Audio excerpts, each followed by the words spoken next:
So we're going to do a video demonstration on how to nasally tape a nasally intubated patient. So you want to gather your supplies. You want to get an H, a Y, your nose sting barrier film, and a mastisol. You're going to need scissors to cut your tape as well. All this should be gathered and done prior to untaping the tape off the patient. This is going to be a two-person job as well. We need someone to hold the tube in place and the other person to do the taping.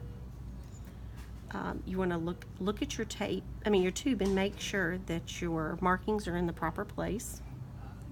Then you want to apply your nose steering barrier to the cheeks. Allow that to dry. And then you want to apply your mastisol. It needs to be on the cheeks and around the tube. Keep it extra sticky. Allow that to dry. Then you will start with your H.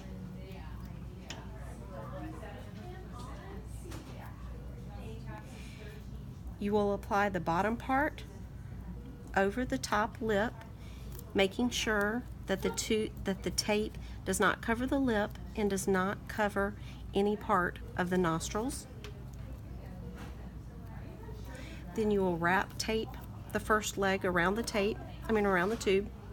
You'll wrap in an upward motion going up the tube, and then you will put your courtesy tabs. You'll do the same for the other side.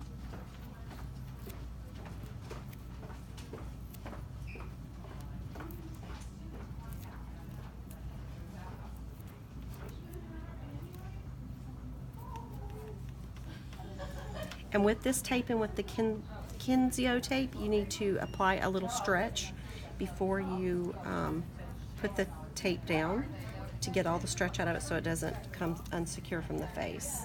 Then the next part is to take your Y. We all have a habit of putting the crease of the Y up to the corner of the tube.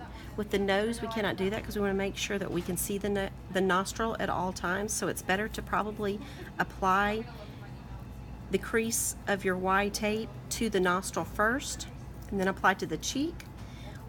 The other piece of the tape will go up over the bridge of the nose and come down over the nose, and then you can see how you can still see the nostrils.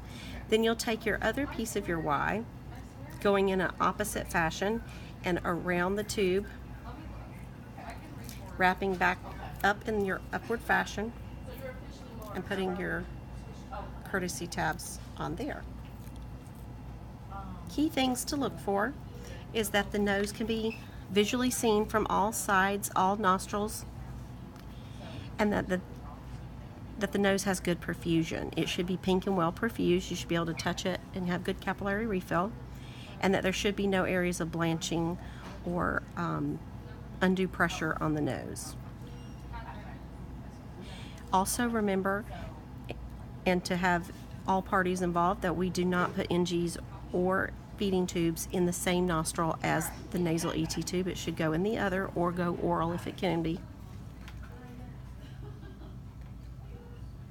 So the ventilator circuit, when you're putting your ET tube or nasal ET tube onto your vent circuit, you need to make sure that you're not applying undue pressure onto the nose.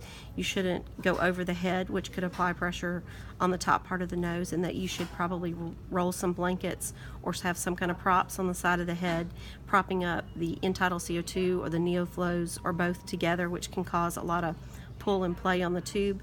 Prop those up to the side of the head so that you can relieve some of that pressure on the nose. The nose is not as forgiving as the mouth, and so all of these things we have to take into consideration, more so when we have a tube in the nostril.